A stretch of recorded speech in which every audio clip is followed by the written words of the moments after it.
you would know that there are certain countries which can serve as financial centers. There are certain countries which, even though they try to do it, they cannot be a financial center. And the reason for that is defense. So if the country has defense and you can guard your deposits, your minerals which back your assets and all these things, you can be a financial center. And it boils down to that. It boils down to security. So as the industry evolved from being a person who is able to assist people, let's say in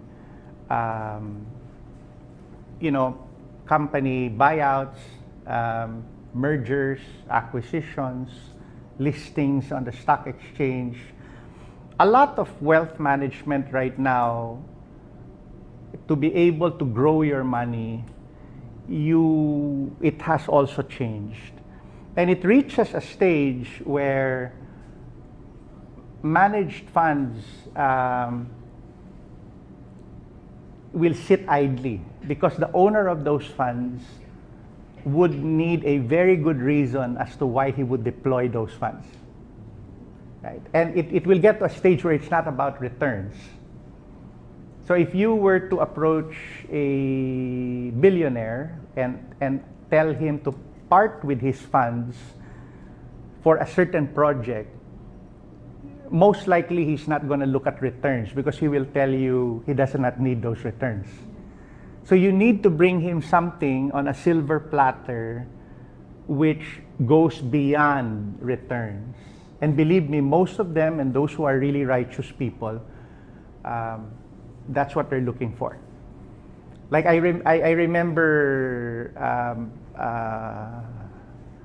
a good friend of mine whose grandfather, he asked to invest in his company.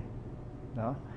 And his grandfather said, what am I going to get back in return? And my friend told him what the returns were. And his grandfather said, do I look like I need those returns? And so my friend said, but, Lolo, what do you want? Right? Then what do you want?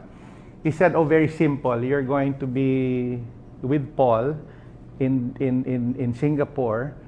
I tell you what, every week you bring me my chicken rice and my black pepper crab here, hand delivered. And that's all he asked, and he partook of millions of dollars and invested it in that company. Why? Because he probably just wanted his grandson to be able to serve him in that manner, to show that love. It's just an example of someone saying, if I am to partake of my money, and I want to put it in a good project, don't talk to me about returns, but talk to me about legacy. So what is the legacy of my family if I partake with this money?